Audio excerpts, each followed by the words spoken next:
artificiel jiro ay ito zany le sahira mafy zahay mampiasa torche avao zany zahay le sahira tegna mitagny torche sady mampiteraky matahotsy tegna hoe isy raha tavela vety agnaty raha satria tsy hita noho tsy artificiel le jiro.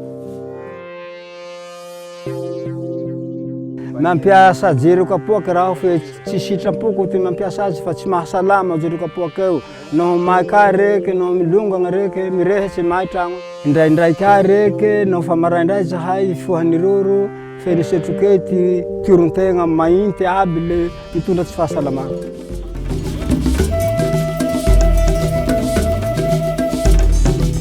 Tsy afaky mianatsy ho anakoo no fa tsofotsy masoandro fa avy le maiky na fa miefatsy amieny le maiky le tsy mianatsy sasy.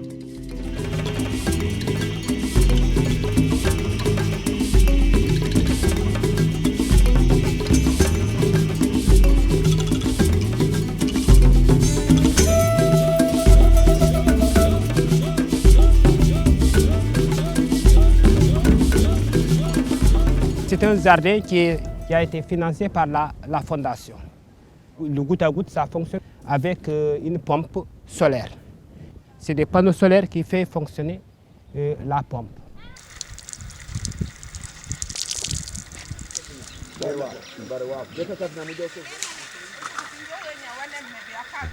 Le matériel a une durée de vie, donc il faut prévoir l'amortissement. Les femmes vont cotiser après chaque campagne une somme de 2500 francs. Ça, c'est destiné à l'épargne, mais c'est-à-dire à l'amortissement du matériel.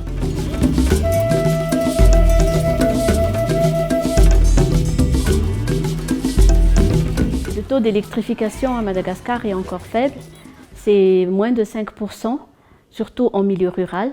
Pour mener à bien ce projet boréal, la Fondation Énergie pour le Monde a mobilisé son expertise pour la coordination de l'ensemble des étapes du projet, la sélection des localités cibles, la sensibilisation des populations, les études socio-économiques dans les localités cibles, la définition des services et la grille tarifaire, la sélection des exploitants, les installations et mise en service de cette centrale et enfin l'accompagnement et la formation des exploitants jusqu'à la fin du projet.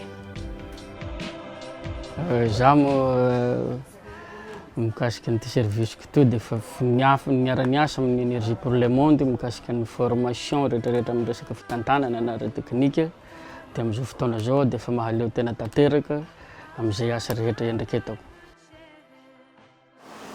Compte tenu des expériences qu'on a eues antérieurement, on forme les équipes pour qu'ils s'adaptent aux conditions de vie des gens. Il y a une formation, disons, sur l'aspect culturel des techniciens qui vont être envoyés là-bas.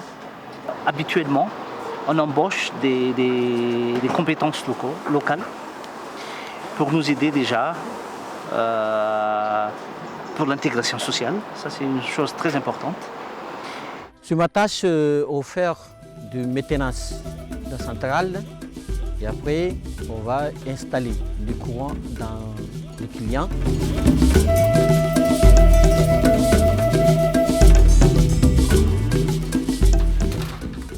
Dans ma vie, ça va changer puisqu'il y aura la lumière chez moi aujourd'hui. Et puis, bon, toute la famille est contente.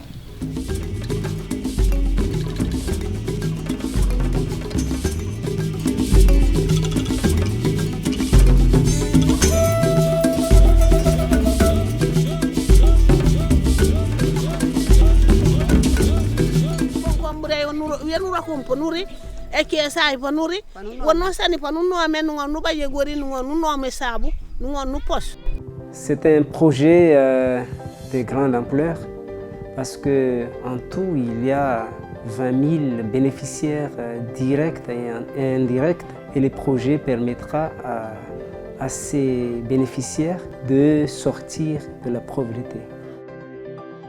Moi, j'ai créé un petit cybercafé qui a commencé par des petits travaux de photocopie. Avant, il doit quitter les villages, aller à 35 km pour faire une petite photocopie. Mais maintenant, il le fait ici localement.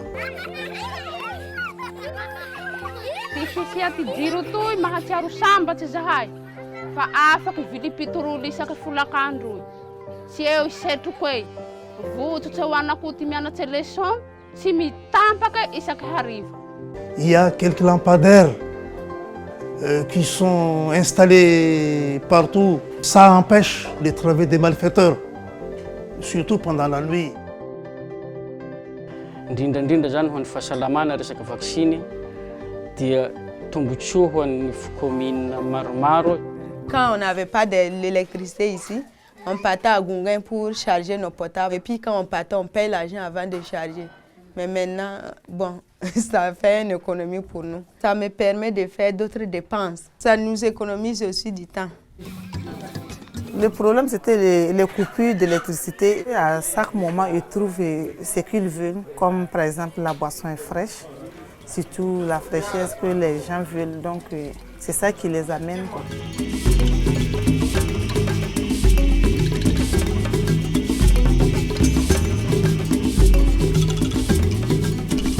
La demande est forte à travers la commune.